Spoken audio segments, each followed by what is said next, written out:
Halo, selamat siang Dokter Sugeng. Halo, selamat siang. Apa kabarnya nih? Dahsyat semuanya. Angka kejadian autis ya, makin lama makin banyak. Iya, kenapa ya dok ya? 10.000, terus turun. Bahkan sekarang tuh 1 banding, sampai bisa ada yang mengatakan 1:20. Wow. Kelahiran. Jadi ada 20 kelahiran kapitalis di Bangsal itu ya, 1 anak autis. Wah, kita bisa bayangin ya dok ya, bisa Iya. kita pikirkan, dan ini harus kita benar-benar kita nggak boleh anggap sepele, kita nggak boleh nganggap ini santai, karena kita bisa pikirkan bahwa bayangkan generasi kita ke depannya apa yang terjadi. Kalau dalam kondisi istilahnya dalam tanda kutip ya dok ya, autis gitu ya dok ya, dan bisa dibayangkan bagaimana masa depannya, betul ya dok ya. Nah, gimana nih dok, kalau udah kasus seperti ini artinya pasti ada solusi ya dok ya, pasti ada jalan ya. Nah, supaya kita tahu ya, gimana itu autis atau variasinya dan lain-lainnya, penyebabnya apa ya, wah, kita undang seorang ahli ya. Iya betul. Spesialis anak konsultan, Dr. Dwi Wastoro. Selamat siang dok. Sehat-sehat semua, selamat siang. Ya, dokter lagi di mana nih dok? Kondisi lagi di mana? Ya, ini di rumah. Ya. Nah, gimana nih dok, yang tadi Dokter Sugeng sempat sharing bahwa hari ini kondisi anak autis ya, anak berkebutuhan ini terjadi peningkatan yang sangat signifikan gitu dok. Nah, boleh nggak kita dengar dari Dokter Dwi, apa sih yang menyebabkan ini terjadi? Kenapa sih semakin ada peningkatan demi peningkatan gitu?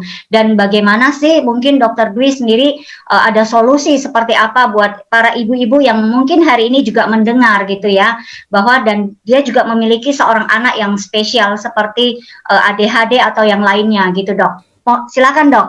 Oke, terima kasih. Jadi saya mau share sedikit pengetahuan mengenai autis ya. Jadi saya akan memberi pengantar apakah autisme itu ya.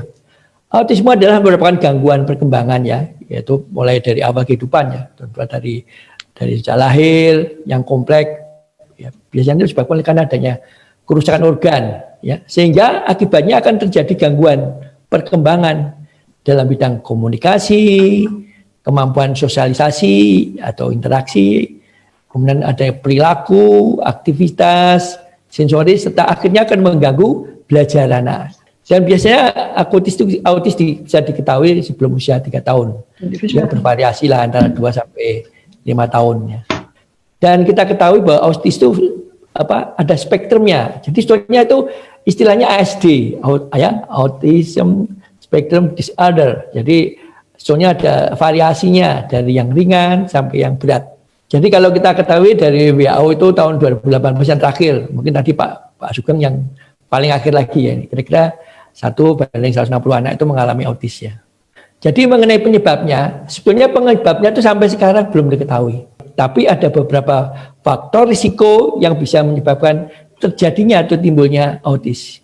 Antara lain adalah genetik faktor. Jadi faktor genetik. Di sini faktor genetik itu mungkin bisa ada 2. Oleh karena familial, jadi mungkin ada hubungan dengan keluarga ya, yang pernah ada kasus ADHD. Yang kedua, memang karena terjadi perubahan genetik ya secara spontan gitu. Yang kedua, faktor yang juga bisa berisiko terjadinya autis adalah faktor lingkungan. Ya, di sini lingkungan, apalagi saat seperti ini ya, lingkungan sangat bervariasi ya. Jadi kita ketahui mungkin adanya ibu-ibu yang melahirkan dengan usia yang lanjut ya, ini juga meningkatkan terjadinya risiko. Kemudian juga mungkin ibu-ibu yang pada waktu hamil menderita infeksi ya, tandanya seperti ada panas dan sebagainya. Kalau kita kenal mungkin salah satunya juga infeksi TORCH ya, itu juga toksoplasmosis, komplikasi pada waktu melahirkan ya. Jadi ada tampilkan itu mungkin itu komplikasi akibat dari proses kelahirannya ya. Kemudian ada faktor-faktor mungkin keracunan timbal berat ya, jadi merkuri ya, itu juga salah satu risiko. Jadi faktor-faktor ini bisa meningkatkan terjadinya risiko ASD, tapi bukan merupakan penyebab dari ASD. Nah, jadi juga yang faktor lain adalah ibu ya, ibu waktu hamil maupun ibu waktu melahirkan, ya mungkin ini ada gambar seperti kelihatan bayi ya, mungkin pada waktu bayinya itu waktu lahir dia mengalami suatu trauma, ya trauma, misalnya dia ibunya waktu sejak dalam kandungan tuh anaknya ibunya menderita seperti preeklamsi atau intoksikasi kehamilan. Itu sejak dalam kandungan anak itu sudah mengalami suatu hipoksi atau kekurangan oksigen dalam kandungannya. Begitu keluar mungkin bisa ada beberapa faktor yang berhubungan dengan terjadinya atau meningkatkan terjadinya itu ASD atau autis adalah diantaranya mungkin lahir rendah, ya berat badan lahir rendah, atau kurang kehamilan, kurang umur kehamilan. Jadi yang normal tuh kehamilan antara 38 sampai 40 itu mungkin kurang dari itu ya. Yang kemudian yang ketiga mungkin faktor-faktor misalnya ibu-ibu dari yang anak terjadi hiperbilirubinemi, bayinya kuning atau bayinya menderita infeksi, ya itu bisa juga, atau kekurangan Jadi hal-hal tersebut bisa mempengaruhi otak ya, jadi hipoksi di otak dan sebagainya, kekurangan oksigen ya. Faktor yang lain adalah polusi lingkungan. Ini penyebab utama tadi adalah gangguan saraf ya, terutama pada saraf otak ya. Sebab yang lain itu adalah faktor-faktor risiko. Dan ada dari yang terakhir ini kemarin dikatakan bahwa apakah ada hubungannya autis dengan vaksin ya. Jadi itu ada kekhawatiran orang tua bahwa vaksin merupakan salah satu penyebab timbulnya autis. Tapi setelah evidence base dari beberapa penelitian ya, tidak secara meta-analisis, jadi beberapa penelitian yang dikumpulkan ternyata tidak terbukti. Jadi vaksin itu menyebabkan autis ya. Ini sudah dari penelitian ahli. Ya, sekarang akan saya masuk dengan gejala autis ya. Gejala autis itu mungkin ada beberapa karena pertama adalah gangguan komunikasi ya. Mungkin dia terlambat bicara, bahkan sama sekali tidak bisa bicara, belum dapat bicara ya. Kemudian sangat sulit untuk memulai atau mempertahankan percakapan dengan orang lain ya. Mungkin dia tidak bisa ngomong. Kemudian dia hanya komunikasi dengan gerakan atau bahasa tubuh ya. Kemudian juga dia sering mengulang kata-kata ya, dan tidak memahami pembicaraan orang lain. Itu adalah salah satu tanda dari gangguan komunikasi. Gangguan yang lain adalah gangguan interaksi sosial. Jadi dia mungkin, yang paling kelihatan itu apa? Tidak mau menatap mata. Diajak bicara, tidak mau menatap mata yang mengajak bicara. Apabila dipanggil tidak menengok. Ya. Kemudian tidak mau bermain dengan teman sebaya. Kadang-kadang senang menyendiri. Ya. Kemudian tidak mampu mengekspresikan rasa senang atau keinginan secara spontan. Dan yang mungkin yang agak adalah tidak ada empati. Kemudian yang gangguan yang ketiga adalah gangguan perilaku. Wah, ini anaknya cuek, asik dengan dunia sendiri, semaunya sendiri, tidak mau diatur. Kemudian perilakunya itu tidak terarah, kadang-kadang mundar-mandir, lari-lari, manjat-manjat. Dia suka dengan yang ada berputar-putar, lompat-lompat, teriak, dan kadang-kadang agresif dan menyakiti diri sendiri. Gangguan yang lain yang ini kadang-kadang mengganggu itu adalah sering mengamuk tanpa sebab yang jelas, tantrum istilahnya. Ada juga yang tipenya itu dia hanya melamun, bengong, terpaku pada satu benda yang bergerak atau berputar. Dan ada juga ini ada perilaku yang ritualistik. Kemudian gangguan yang lain adalah gangguan emosi. Dia kadang-kadang bisa tertawa sendiri, menangis sendiri, atau marah-marah sendiri tanpa sebab. Ya. Jadi emosinya tidak terkendali. Dan juga kadang-kadang ada rasa takut yang tidak wajar. Kemudian yang ini juga yang gejala yang lain adalah gejala persepsi sensoris. Jadi kadang-kadang dia suka mencium-cium benda. Ya. Dia kadang-kadang tidak mau dengar suara yang keras. Jadi kalau di sebelahnya ada suara misalnya mesin pompa nyala, dia nggak seneng ya, nyala kan suaranya keras. Kemudian dia juga mungkin tidak mau pakai baju yang kasar gitu. Dan tapi kadang-kadang anak autis itu sakit, dia kalau jatuh tidak nangis. Jadi jatuh jalan lagi, yaitu kalau anak autis darah itu ya. Kemudian ini penyakit penyerta autis ya. Jadi penyakit yang bisa menyertai autis adalah diantaranya adalah tentunya gangguan disabilitas intelektual ya. Ini pada 56% penderita autis itu bisa terjadi di gangguan intelektual, kejang ya. Nah ini banyak juga diperhatikan masalah pencernaan. Hampir setengah penderita autis itu menderita gangguan pencernaan. Di mana itu nanti merupakan pencetus terjadinya gejala-gejala autis atau gejala-gejala spektrum yang lain ya. Kemudian gangguan tidur ya, dan juga fungsi integrasi sensori, jadi itu peka atau tidak peka dalam perasaannya, sensitif ya.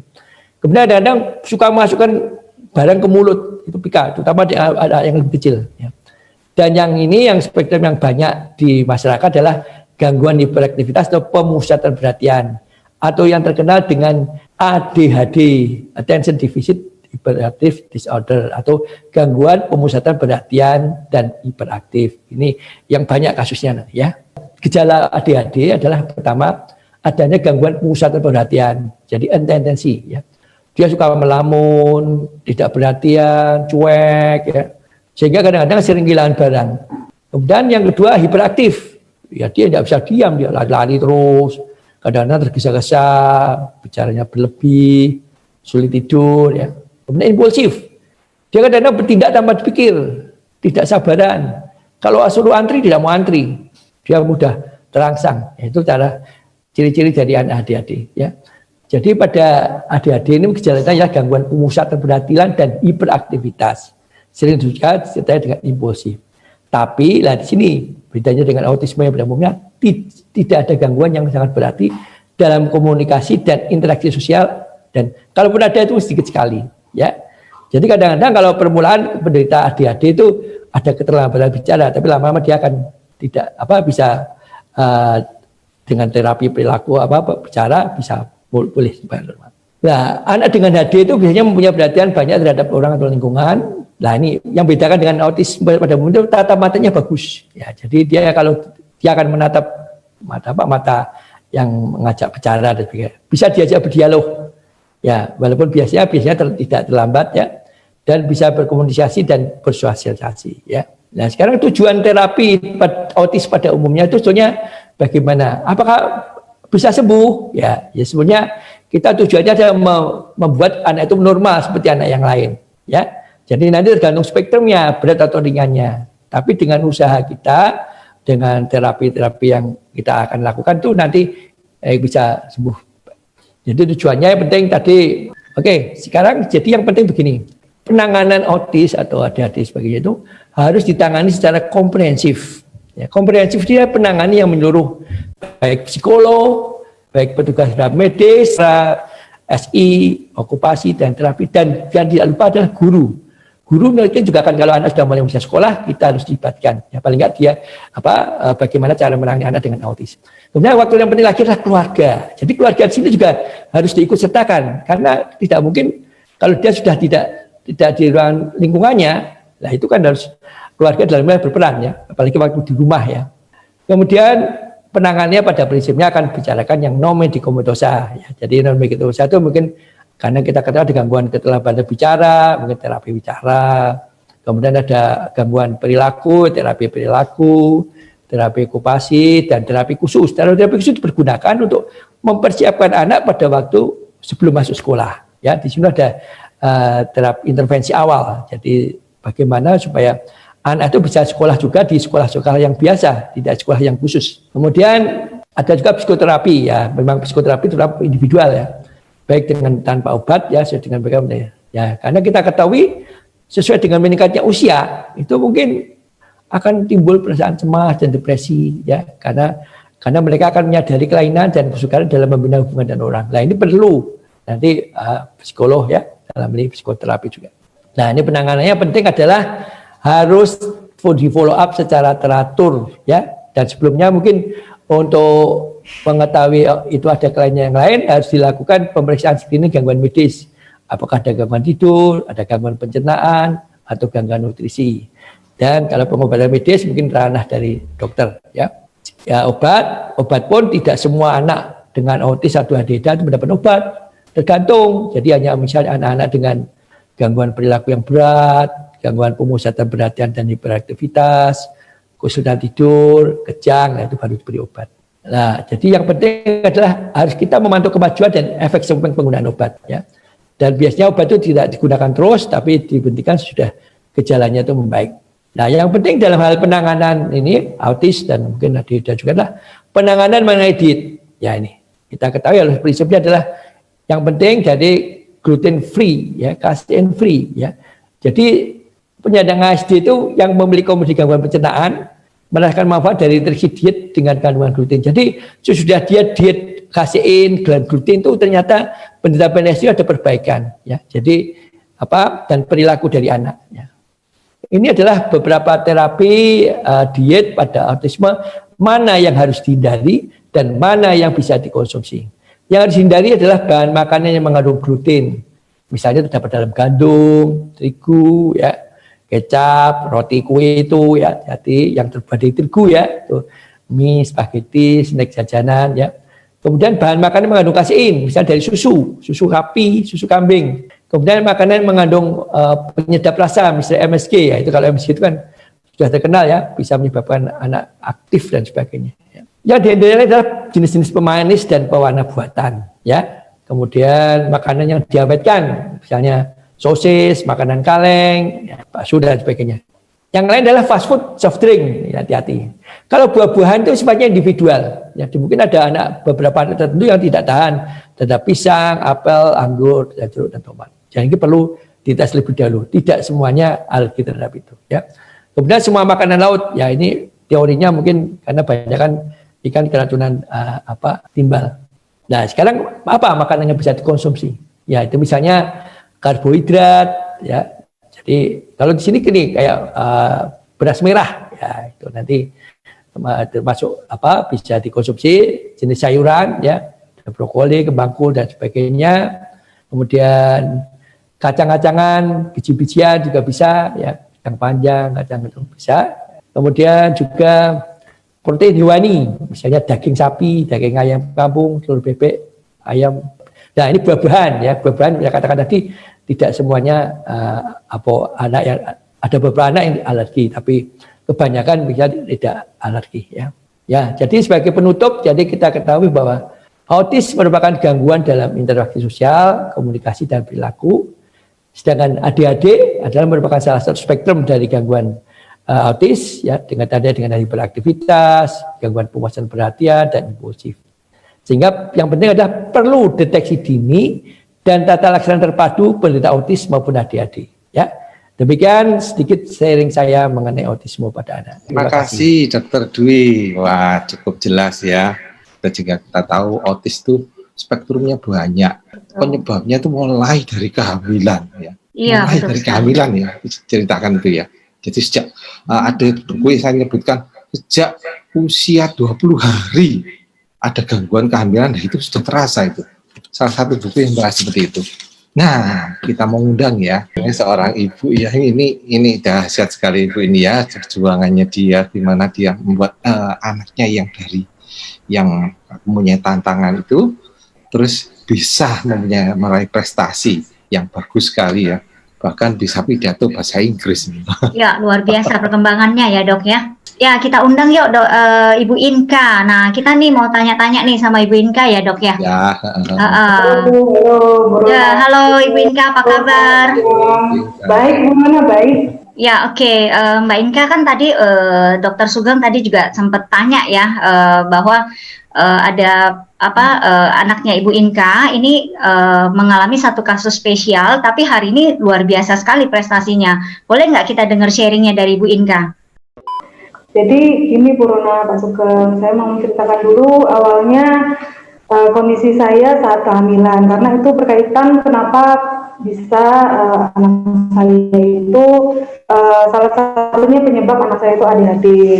Jadi ya saya punya seorang putra ya Bu Rona, namanya Arthur Iyas, dan dia waktu saya hamil Arthur itu saya diberi tantangan. Nah, tantangan yang diberikan pada saat saya usia kehamilan 30 minggu waktu itu. Kehamilan 30 minggu itu dokter kandungan ngecek saya kan, ngecek saya langsung dia bilang, kok kamu tinggi sekali tekanan darahmu. Kemudian memang ada indikasi yang lain seperti saya bengkak dan lain-lain. Nah, saya itu ternyata menderita preeklamsia, keracunan kehamilan di usia 30 minggu. Tanda-tandanya waktu itu memang saya hipertensi, saya 180 waktu itu. Ini tensi saya sakit kepala, penglihatan saya terganggu, saya nyeri badannya, pusing, bahkan bengkak ya di kaki, tungkai, di wajah itu juga saya sampai bengkak seperti itu. Nah, berat badan saya naik juga langsung tiba-tiba. Nah, waktu saya dikatakan preeklamsi itu langsunglah kita berembuk dan langsung saya dirujuk untuk nginep, untuk harus dirawat di rumah sakit ya secara intensif waktu itu, karena saya tensinya nggak turun-turun Pak Dokter. Jadi jadi terus naik dan itu membahayakan buat saya dan anak saya. Nah, kenapa dirawat? Karena itu untuk supaya menunda sedikit lah agar anak saya itu bisa tetap di kandungan gitu, jangan bisa tidak terjadi keguguran atau yang lainnya yang berbahaya. Nah, waktu saya dirawat itu saya memang dimasukkan ke ruangan khusus, saya tidak boleh melihat cahaya, saya juga tidak boleh turun dari tempat tidur, dan saya juga harus mau disuntik sana sini waktu itu, dan waktu itu berlangsung selama 2 minggu saya mengalami dirawat secara intensif waktu itu. Waktu itu saya masih kuat ya, jadi ya sudahlah, memang buat anak kita harus apapun kita lakukan. Betul sekali. Nah, waktu itu saya dirawat juga saya berusaha tenang, kuat, pasrah, udah harus kita lakukan gitu.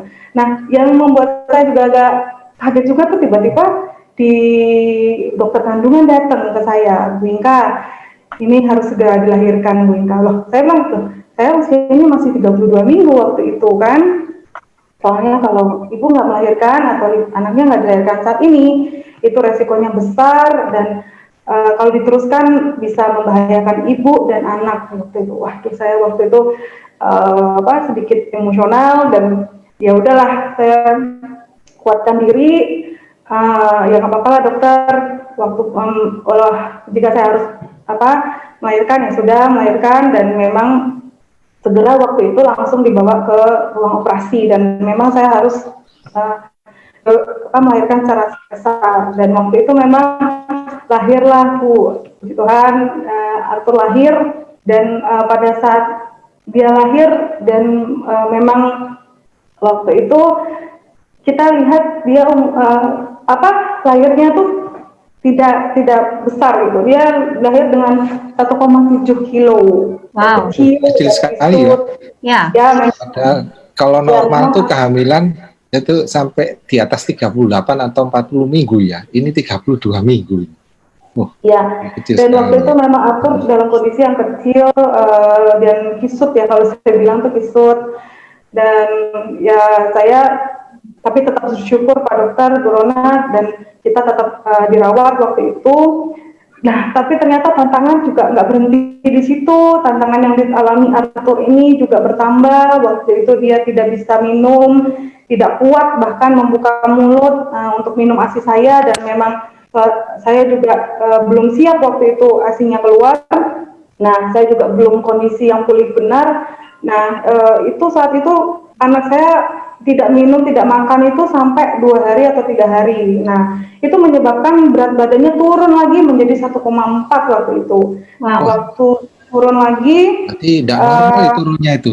Biasa kalau bayi kan turunnya 10% ya. Kali 20% berarti ya. Jadi ya karena itulah dokter, benar kata dokter bilang, buru-buru lah anak saya dibawa di sonde waktu itu. Jadi dengan kekuatan juga saya melihat anak saya yang mungkin harus menangis meraung-raung ya, di sonde, dimasukkan selang sampai ke perut waktu itu. Nah, selang berapa lama sonde itu tetap di dia karena itu sangat membantu dia untuk ada nutrisi yang masuk, yaitu ASI itu Pak Dokter ya.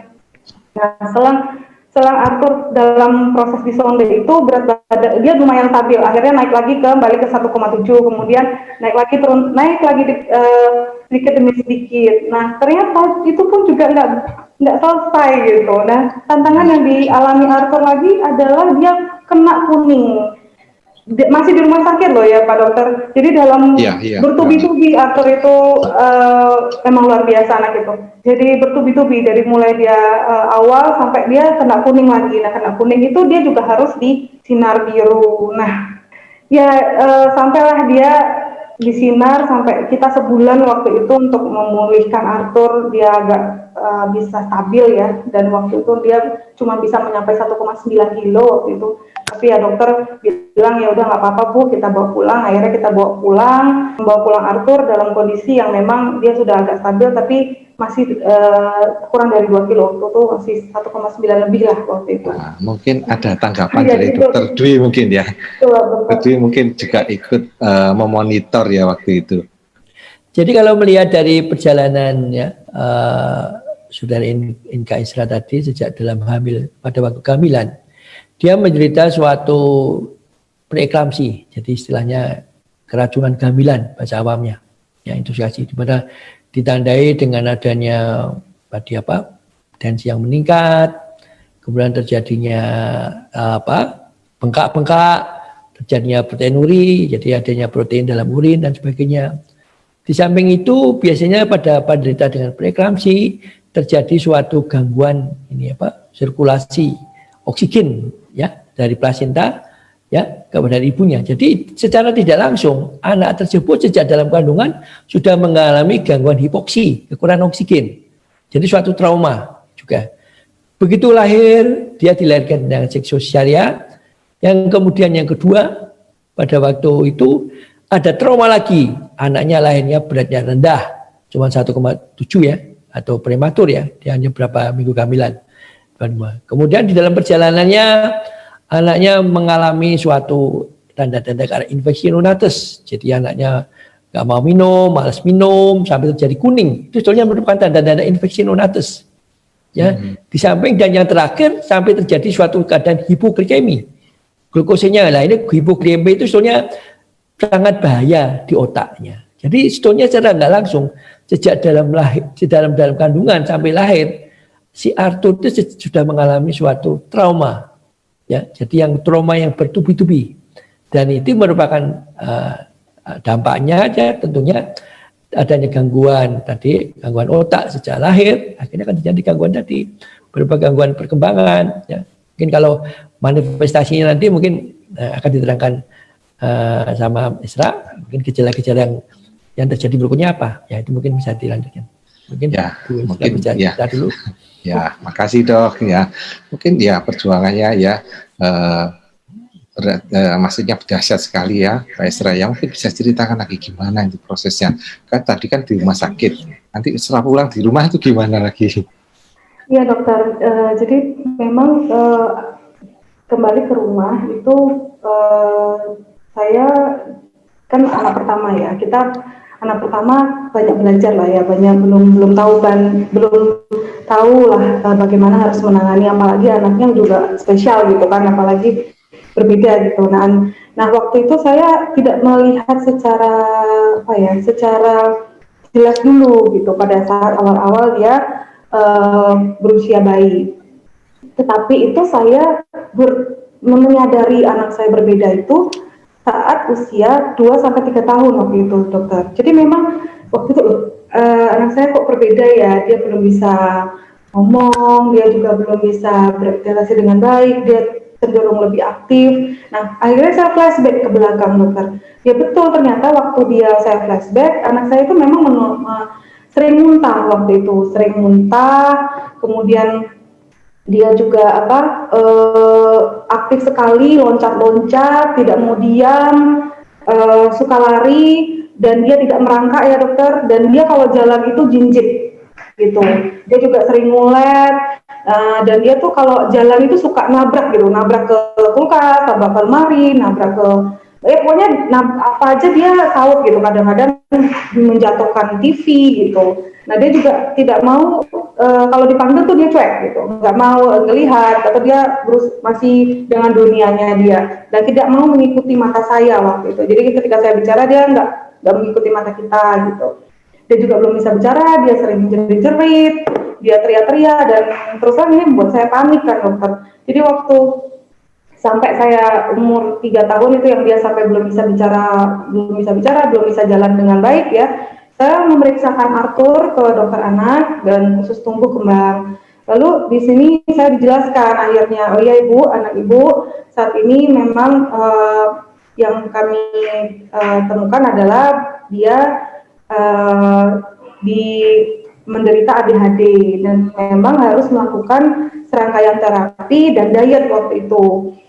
Nah, yang mau saya jelaskan dulu sebagai orang tua ya, Sugeng sama Bu Rona, kita dalam kondisi menerima informasi seperti itu sebagai seorang ibu tuh kita harus berdamai dulu, berdamai dengan kondisi yang memang anak kita berkebutuhan khusus dan spesial. Kita nggak bisa menolak apa yang, atau kita tidak bisa dinilai apa yang sudah kita terima atau kita diberi tantangan ini. Jadi waktu itu saya harus berdamai dulu dengan diri sendiri, saya harus menerima dan harus fokus agar anak saya itu bisa kita terapi dengan baik, dengan perkembangannya saya genjot gitu. Nah, setelah saya berdamai, setelah saya menenangkan diri, waktu itu langsunglah saya ikutin kata-kata dokter yang kita datangi, dan saya ikutkan terapi.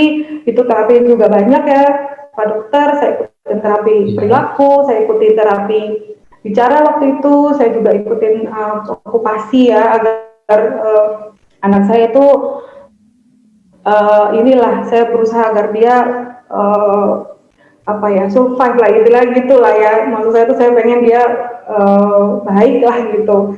Nah waktu itu ya itu sih dokter, saya ya waktu itu saya, karena saya baru fokus itu tuh di usia 3 lebih ya dokter, karena kan misalnya pas saat saya menerima informasi seperti itu kan saya nggak langsung ini ya, nggak langsung nerima gitu kan, enggak ya dokter, pasti masa sih anak saya demikian gitu kan. Saya harus ya tadi saya bilang harus mencoba, harus bisa berdamai dengan hati saya, dengan keluarga juga harus saya jelaskan gitu kan, saya harus begini gitu, dan itu kan butuh proses. Nah memang setelah 3 tahun itu dokter, saya baru gencar itu sama Arthur untuk membuat ya terapinya dan lain-lainnya itu dokter. Nah di situ juga ya, pada saat awal terapi itu pun itu juga tantangan juga buat seorang ibu ya, karena anak ini kan nggak bisa diam ya dokter, dia itu semaunya sendiri, nggak bisa diam, dan dia saat terapi kan harus menuruti terapisnya kan. Nah itu tuh dia melawannya itu sampai sangat-sangat, dan ya nangis gitu, dan kita sebagai ibu tuh harus berani tega gitu ngelihat dia nangis, meraung-raung, dan berbagai tingkahnya dia gitu. Nah di situ juga tantangan buat seorang ibu ya, harus berani, harus ya istilahnya tega dikit lah untuk melihat anak kita tuh maju gitu. Menata hatinya luar biasa waktu itu. Jadi saya tuh kan juga, wah anak saya kok beginiin, atau anak saya kok dipaksa untuk begini, tapi ternyata itu memang untuk kebaikan dia lah. Kita sebagai ibu tuh harus ya mau nggak mau tega lah, mau nggak mau tega ya buat anak kita kan ya gitu. Dan puji Tuhan ya, setelah dia, nah ini juga yang saya mau jelaskan, memang dia kan terapi nih dokter. Nah diet ini kan perlu tuh tadi, diet yang dia juga memang banyak tuh, nggak boleh macam-macamnya, nggak boleh ikan laut dan yang lainnya itu. Nah, saya tuh kendalanya saat saya terapi ini dokter, itu tuh tubuhnya dia itu juga lemah gitu. Dia sering sakit, dia juga sering demam, sering kena virus waktu itu, dia asma juga, ya kan. Jadi pada saat terapi, saat momen terapi ini, dia sakit nih. Nah, dia sakit kan perlu waktu rehat nih, perlu waktu istirahat, minum obat, bocorlah makanannya dia kan.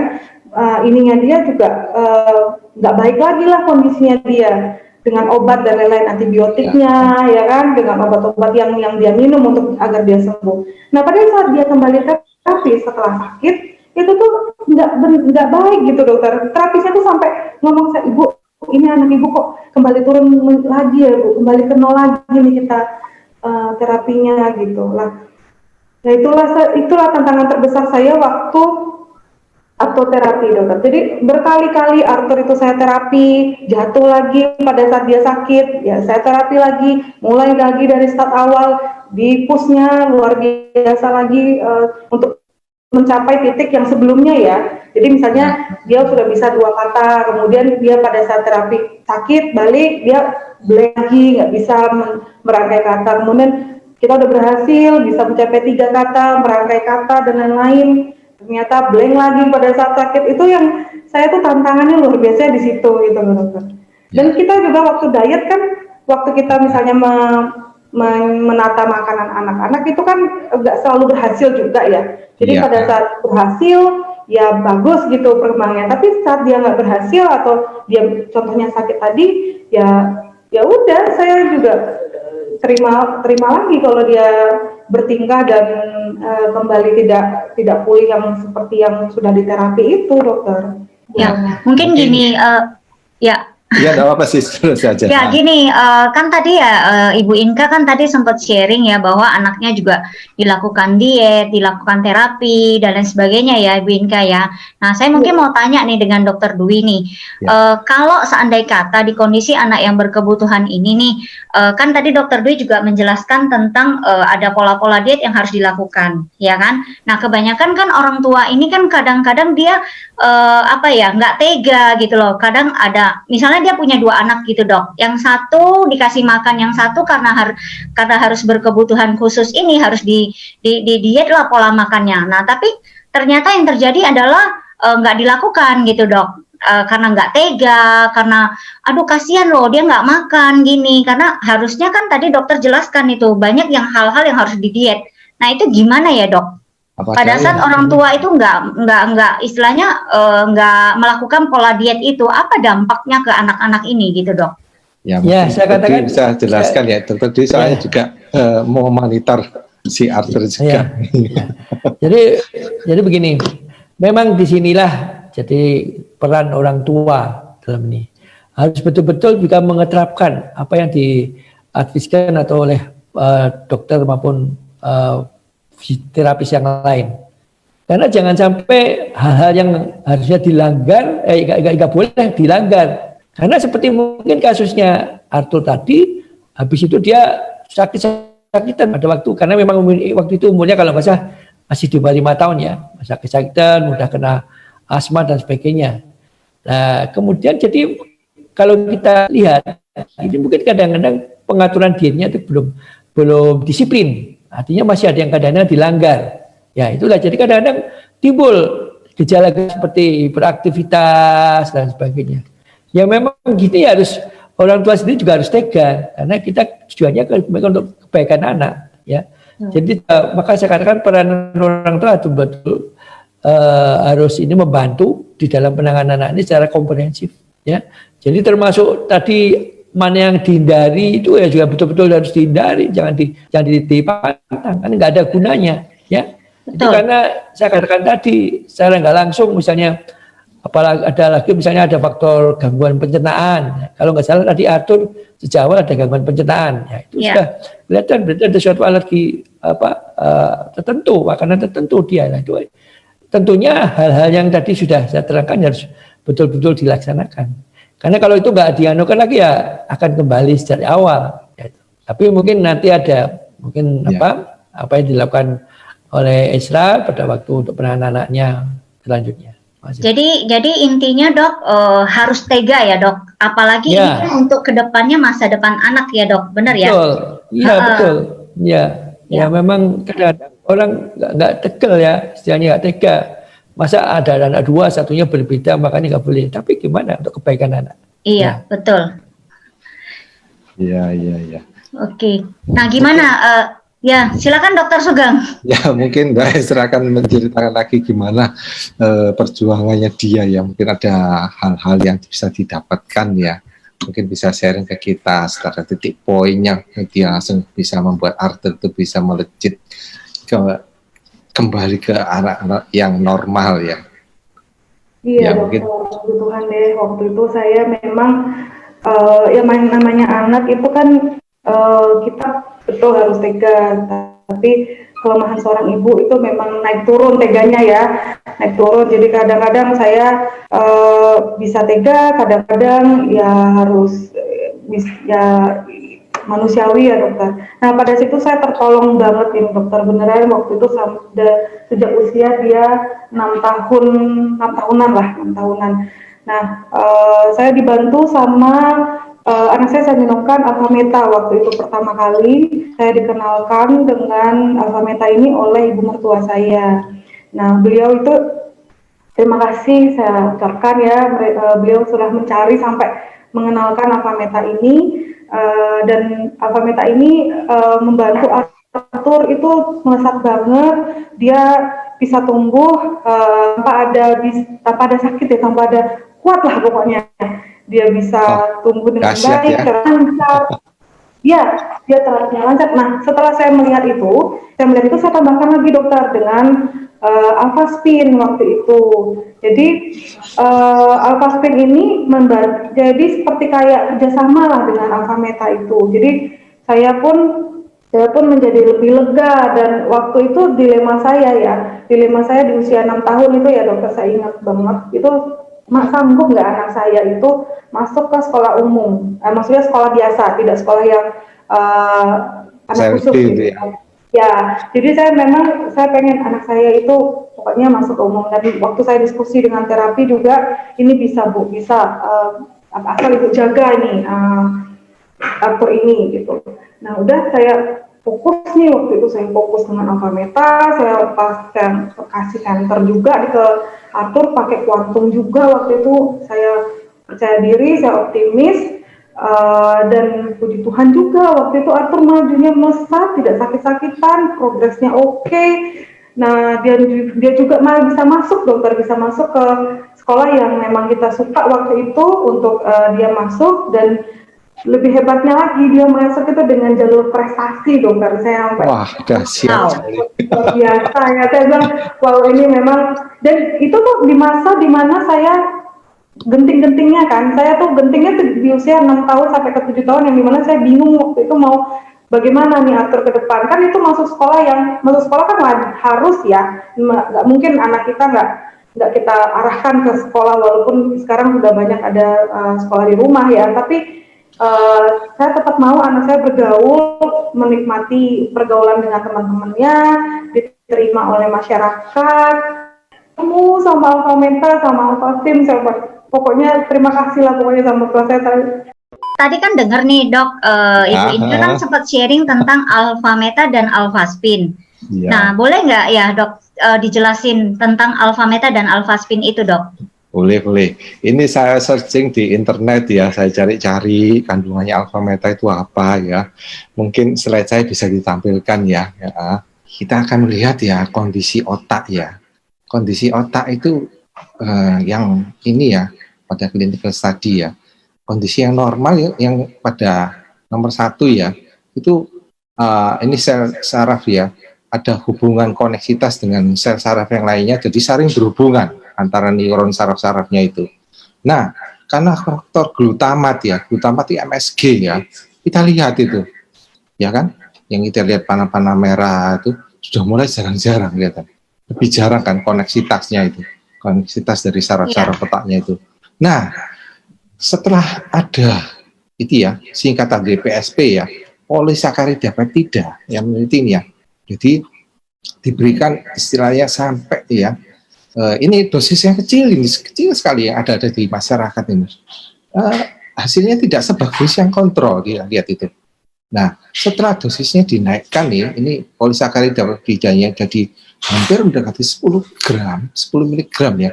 Nah, itu koneksitas dari saraf-sarafnya itu terjalin lagi. Ini terjadi ya. Nah, seperti ini. Itu bayangkan ya. Ini salah satu ya efek dari polisakarida peptida ya. Kemudian ada lagi, saya cari di internet juga, ketemu ini ada slide berikutnya ini. Nah, di sini ya, ini polisakarida peptida ya. Ya, yang 3 garis besar itu dulu ya. Jangan baca yang lain tambah bingung nanti ya. Polisakarida peptida meningkatkan ya. Jadi dia merupakan imunomodulator ya. Imunomodulator ya. Nah, slide berikutnya. Ya, juga ada penelitian juga diambil dari tempat lain ya. Tapi zat khasiat yang diteliti itu polisakarida ya. Juga imunomodulator juga ya. Nah, saya cari ini polisakarida peptida banyak di mana ya, yang kandungannya sampai besar seperti yang tadi yang di pengaruh MSG 10 gram ya Pak ya. Ya, kita lihat di sini ya. Nah, slide berikutnya. Nah, saya ketemu satu barang ini ya. Barang ini ya. Ini dahsyat sekali ya. Jadi dia merupakan suatu makanan pokok sel ya. Karena isinya apa saya lihat. Ini dari kulit ari beras merah yang terbaik. Jadi dia tidak ada desinfeksinya, maksudnya pestisidanya, tidak ada pupuk yang kimiawi dan semuanya secara organik, diproses secara organik ya, sehingga polisakaridanya yang ada di kulit ari ya, bukan bekatul ya. Bekatul itu makanannya bebek ya, makanannya bebek ya, bebek ayam gitu. Ini kulit arinya diambil, setelah itu dia. Nah, karena dia apa? Di kulit arinya banyak sekali mengandung alfa polisakarida seperti tadi ya.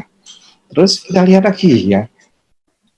Nah, dalam 1 sendoknya itu mengandung diambil dari 10 kg beras merah. Kulit ari 10 kg beras merah itu diambil dapatnya cuma 1 takar. Karena 1 takarnya ini sama dengan 10 gram polisakarida peptida. Bayangin kalau kita mau sehat ya seperti tadi ya, sel otak koneksinya baik, kita harus makan 10 gram ya polisakarida, atau kita mau makan 10 kg beras. Bisa enggak? Jadi nggak mungkin bisa ya. Nah, untuk itu harus dikonsumsi ya, misalkan. Jadi produk ini bagus dikonsumsi sejak hamil. Jadi dia seperti tadi ya, penelitian juga menunjukkan meningkatkan imunitas ya, meningkatkan juga jaringan koneksitas antar sel-sel sarafnya itu. Nah, kita lihat lagi ya, mungkin ada ini, nah cukup yang bahaya sekali pada sekarang ini ya. Nah, kemajuan teknologi, kita semua setuju ya bahwa HP kita itu bermanfaat. Tapi kita tahu juga ya bahwa HP kita itu ada radiasinya. Ada radiasinya. Nah, bayangkan ya, orang yang sebelum pakai HP, terus 15 menit pakai HP, seperti terbakar ini. Bayangin, seperti kita goreng telur ya, telur bening putih, jadi bening itu jadi putih ya, keras seperti itu. Bayangkan, otak kita juga dibakar seperti itu. Kita lihat ya, daya bakarnya dari HP tersebut pada anak usia 5 tahun, sampai hampir tembus, terus 10 tahun, wah dewasa pun lumayan tuh, hampir mendekati setengahnya juga. Nah, ini banyak sekali pada gangguan pada ibu-ibu hamil, ya. Kenapa? Sekarang ibu mainnya kan gadget, apalagi TikTok lagi semarak nih. Nah itu, sehingga apa? Menunggu diperiksa kandungannya, dia mampu HP ini. Nah, sudah main-main HP seperti kita bayangkan, seperti di kepala yang di atas di gambaran. Nah, bayi yang masih kecil itu otaknya itu dipanggang begitu. Jadi ada gangguan jelas dari tumbuh kembangnya itu. Jadi ya, tanpa disadari ya dok ya, tanpa disadari ternyata radiasi dari yang selalu kita bawa itu ternyata berdampak kepada ibu-ibu hamil ataupun anak-anak yang lagi masa pertumbuhan seperti itu ya dok? Ya itu, banyak kan kita tidak ketahui, tapi ya itu yang bisa menjelaskan secara logika ya, atau yang bisa diterima secara medis ya. Kenapa angka autis makin lama semakin banyak? Ya betul sekali. Tadi kan makanan dan lain-lain sudah itu. Iya betul. Semuanya. Nah ini salah satu bocornya di sini. Nah kita lihat ya, ada peneliti juga ya, Dr. Magda ya, dia meneliti efek dari radiasi HP itu terhadap sel yang bisa kita ambil ya. Mungkin otak tidak bisa kita ambil ya, yang bisa diambil itu sel darahnya. Kita lihat apa yang terjadi pada sel darah merah kita kalau kita itu istilahnya terpapar dengan radiasi HP, komputer, wifi, dan alat-alat listrik, contohnya microwave ya, AC juga begitu. Ya, kita lihat ya, ini sudah lama dia melakukan penelitian ini. Live blood analysis and electrosmog. Tahun 2009. We can learn much by looking at our blood under a microscope. Nah, dilihat ya, a short video shows macrophage, which is like a vacuum cleaner, engulfing bacteria among red blood cells. I decided to find out what my blood looked like. I pricked my finger. Dia tes saudaranya sendiri dia itu. Dia tes sendiri loh ya. Dia lihat di mikroskop. Nah, ini saudara merahnya bagus sekali ya, bulat-bulat ya. Saudara merah kita kalau bulat-bulat terlepas bisa mengangkut oksigen banyak sekali. This testing was done in a electromagnetic environment, and I did not eat or drink before or during testing. I then worked on a computer for 70 minutes. Dia bekerja di komputer 70 menit. This time the cells saudara merahnya. Wah, iya. Nah, shit dok. Lengket semua seperti itu. Sehingga permukaan sel darah merah yang luas gunanya untuk angkut oksigen itu nggak bisa. Wow. Ini HP 10 menit lebih bahaya lagi nih. 10 menit. Nah, tambah jelek ini seperti ini lihat. Ini bukan sel darah merah ini, gede gumpalan ini. Bayangkan bisa ngangkut nggak nutrisi ke otak? Nggak bisa. Nggak mungkin. Sehingga dia pelajari seperti ini ya. Kita lihat lagi. Or a mobile phone. This type of pumping interferes with the release of oxygen and the sel darah merah seperti ini. Fungsinya permukaan luas untuk mengangkut oksigen dan lain-lain. Bayangkan ini sel darah kecil seperti ini, pembuluh darah kecil harus bisa dilalui satu sel ya. Seperti cacing gerombol, bisa lewat nggak? Nggak bisa. Nggak mungkin bisa. Wah. Consequences of rouleau formation. Konsekuensinya apa dari itu? Poor circulation resulting in lower oxygen transport to cells and reduced waste removal. Nggak bisa ngangkut oksigen, nggak bisa ngangkut sampah keluar. Sehingga timbul itu kan, macam-macam seperti ini. Numbness, tingling, and cold extremities, and possibly heart and blood pressure problems, including risk of stroke. Nah, risiko stroke, hipertensi dan lain-lain. Konsekuensinya apa ini? Blood analysis may be a good diagnostic for electrohypersensitivity. Wah, jadi berbahaya sekali, Dok. Iya. Jadi gimana, Dok, kalau yang hari ini kan kita lihat lagi ya terusannya. Nah, itu kita harus jelaskan seperti ini. Kenapa tadi Mbak Esra tadi memakai alfaspin? Ya, ini kalau alfaspinnya satu, alfaspin bentuknya ini ya, cakram ya. Ya. Cakram yang teknologi Jerman ini ya, bagus sekali. Nah, kalau satu begini, dia memberikan efek ya, frekuensi gelombang frekuensi seperti ini, dia melindungi. Ini radiusnya bisa sampai 2 meter. Ya, 2 meter ya. Nah, kalau dia 2 kita lihat ya. Nah, kalau kita 2, dia saling berkomunikasi ya. Membentuk heksagonal ya, tapi berdua ya. Nah, ini bisa ditangkapkan seperti ini 10 kali lebih kuat daripada yang pertama, cuma single. Nah, yang dahsyatnya lagi, yang maksimal sekali kalau dia ada berempat. Kenapa? Efek berempat ini seperti tadi Mbak Esra yang lakukan ya, itu dia dapatkan kuantum energinya, kuantum field-nya yang didapatkan. Kalau 1, 2 nggak bisa, kuantum field-nya itu nggak bisa, nggak dapat. Nah, makanya Mbak Esra ambil yang maksimal dia, karena untuk perkembangannya aktor ya, dia harus 4, melindungi, betul-betul melindungi ya. Nah, kita lihat lagi. Nah, kalau satu alpha spin seperti ini, melindungi seperti kita ya, radiusnya sampai 2 meter ya, area yang dilindungi. Kalau 4, nah ini kuantum, jadi satu keluarga semuanya bisa terlindungi. Tapi ingat, alat-alat HP, terus komputer dan lainnya ini tetap berfungsi normal ya. Tapi ya si frekuensi yang jelek, electromagnetic field-nya itu yang diperbaiki ya. Terus slide-nya lagi. Nah, kita lihat ya, apa itu alpha spin terhadap air ya. Dia membuat begini, molekul air strukturnya yang jelek seperti ini, dengan alpha spin dia buat dirubah seperti bagus seperti heksagonal ya. Heksagonal ini banyak kan kita belikan, kadang-kadang dijual minuman air apa heksagonal ya kan. Nah, padahal heksagonal yang dijual-jual itu kalau kena radiasi dari electromagnetic field ya rusak juga gitu. Makanya ini alpha spin bisa merubah seperti ini. Kita lihat lagi apa efeknya terhadap sel darah. Nah, begini ya, yang tadi terbentuk ruluh tadi ya, sel darah merah yang gantet-gantet tadi ya, bahasa kerennya ya, lengket gitu ya. Nah, dengan alpha spin itu, dengan alpha spin juga, nah berubah seperti ini. Jadi ada gunanya. Gitu. Mungkin bisa dimengerti ya, Mbak Esra. Jadi makanya ya Dok ya, makanya maksudnya gini, makanya pemulihan Arthur itu sangat signifikan ya Dok ya. Saat medis tetap dilakukan, terapi dan secara medis, secara terapi, kemudian dikombin dengan media alpha meta alpha spin ini, kita melihat pertumbuhan Arthur itu sangat signifikan. Yang saya dengar katanya si Arthur pengen jadi YouTuber ya, Ibu Indra ya. Saya mau share sedikit Bu Rona. Iya, oke, boleh silakan. Sama alpha meta, saya tuh benar-benar bersyukur banget. Saya anak saya itu dari yang saya pernah ada kejadian gitu, dia tiba-tiba hiperaktif. dia tantrum ya, dia tantrum dan dia lari ke jalan, Bruna, lari ke jalan dan hampir ditabrakan waktu itu untuk Arthur waktu itu. Nah saya tuh itu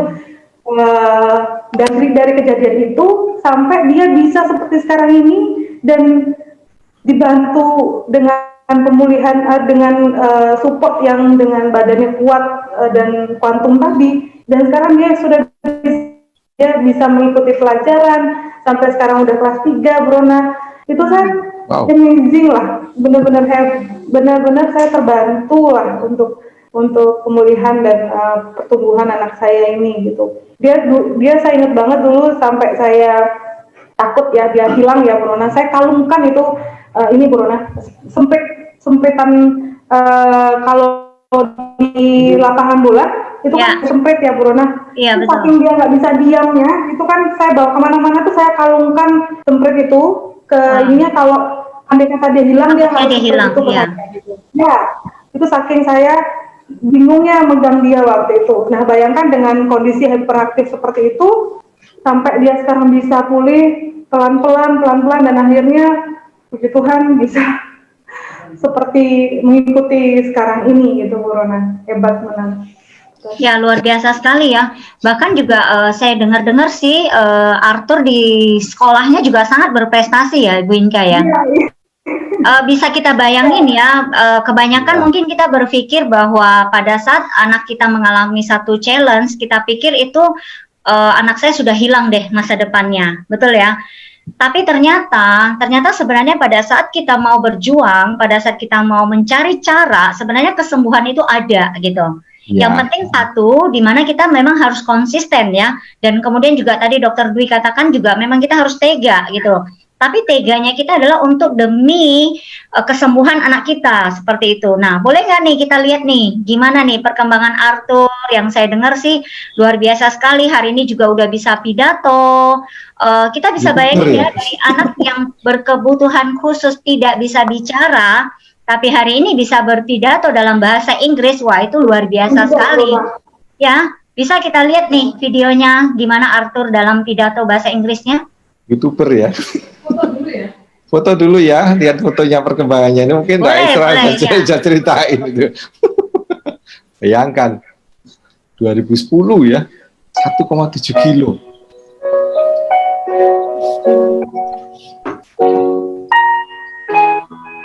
Lucu ya. Ya. Kali ini masih kuning, Pak.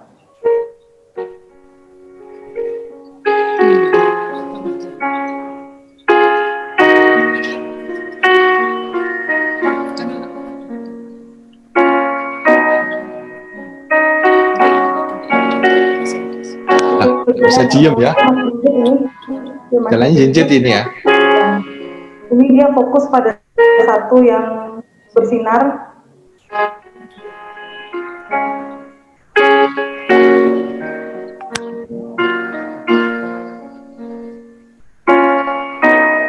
Dia nggak bisa diam di sini sama sekali.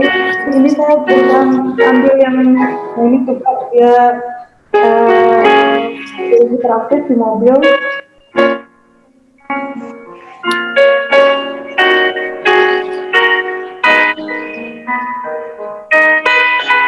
Dia bisa pegang terus ya.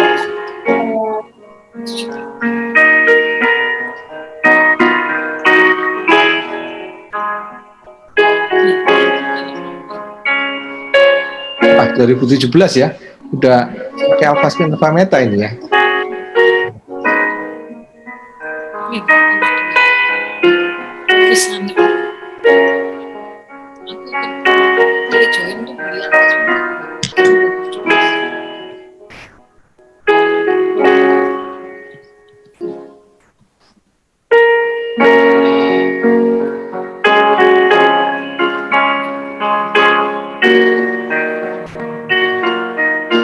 Banyak sekali juara yang diraih ya.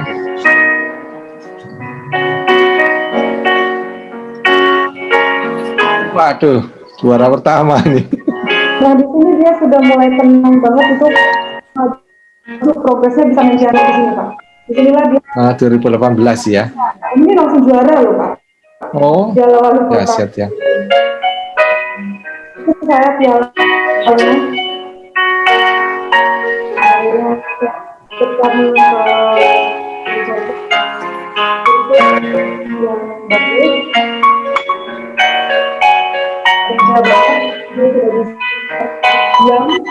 memang progresnya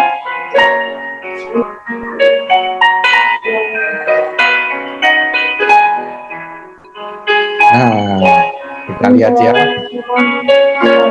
Ini sama produk ini, sama Avastin juga yang membantu sangat untuk Arthur, bahwa ini senternya yang saya pakai untuk dia, dan ini biasa piano.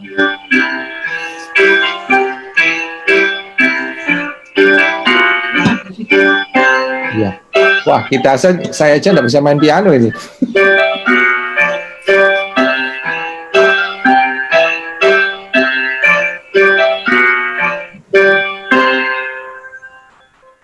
Nah, setelah ini kita lihat ya. Wah, YouTuber dari Arthur ya. Bisa dibayangin ya, Pak Dokter ya, bisa saya sebagai ibu ya, kebetulan saya juga seorang ibu gitu loh. Saya bisa merasakan bagaimana perasaan dari Ibu Inka, di mana anaknya yang tanda kutip, di mana waktu itu didiagnosa anak ADHD. Kemudian Bu Inka tidak pernah berhenti dan terus mencari cara bagaimana anaknya bisa pulih dengan segala cara upaya yang dilakukan oleh Ibu Inka, dan hari ini Ibu Inka sendiri membuahkan sebuah hasil sehingga hari ini juga Arthur sangat berprestasi sekali di sekolahnya. Dan artinya itu luar biasa sekali menurut saya gitu. Perjuangan seorang Ibu Inka ini artinya benar-benar hati seorang ibu nggak main-main ya. Demi masa depan anaknya pasti dia akan berjuang maksimal seperti itu. Nah kita lihat lagi ya bagaimana bagaimana pidatonya dari seorang anak yang istilahnya didiagnosa berkebutuhan khusus.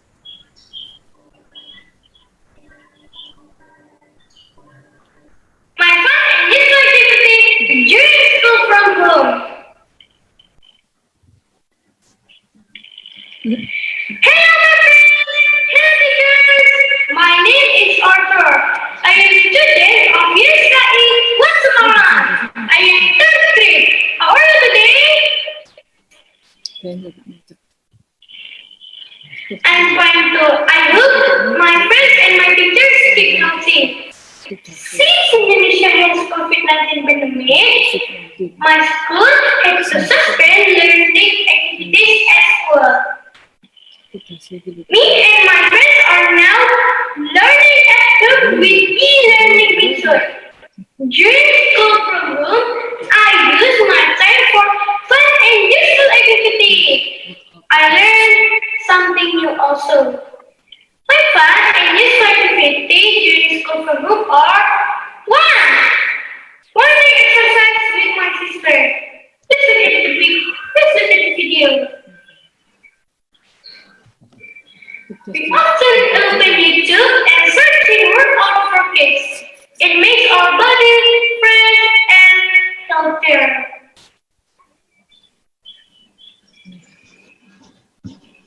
2. I also often play and play with my sister at sports game. Listen to the video.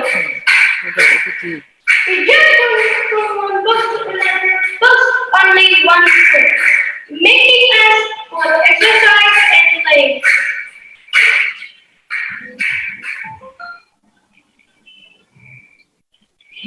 3. I also pray and read morning devotions together with my sister. And 4. I also like helping my mom make cakes, just like holding the mixer and stirring the ingredients of the cake. Please look at the video. 5. I also like cleaning by myself, such as washing my dishes and cleaning my bedroom.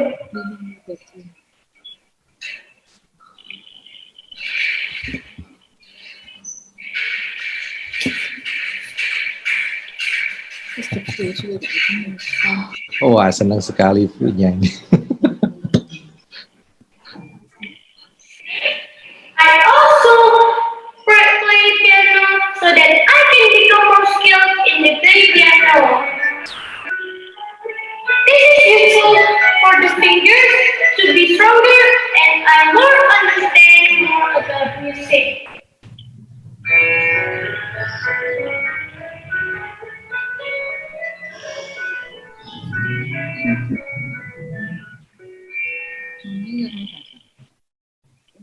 Seven, I also learning how to meeting with Zoom and WhatsApp call. And eight, I like playing cards with my family.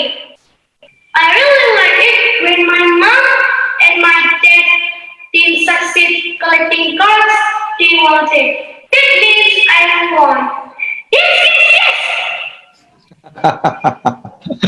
Wah, siap sekali. But more fun studying at school with my friends. I hope my teachers and my friends keep healthy and we can study at school again together. Wow, luar biasa.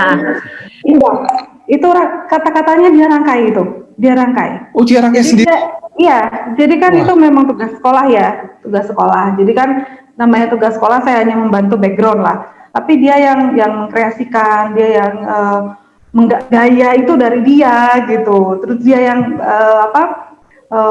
ya merangkaikan dari ini dia mau cerita play engklek, dia mau cerita main piano gitu. Jadi saya tuh benar-benar amazing banget lah melihat dia sekarang itu. Gimana nih Bu Inka hatinya, perasaannya melihat perkembangan Arthur yang dari didiagnosa berkebutuhan dan hari ini begitu sangat berprestasi sekali. Saya percaya hatinya Ibu Inka sebagai mama pasti terharu sekali ya. Ya terharu lah gitu. Ya, terima kasih. Ya itu Luar biasa. dahsyat sekali, luar biasa ya. Sekarang Ibu ya terhadap perjuangan terhadap anaknya ya, dan sukses Ya. bangga sekali, terharu sekali ya melihat ya hasil akhirnya ya, di perkembangan prosesnya progresif sekali.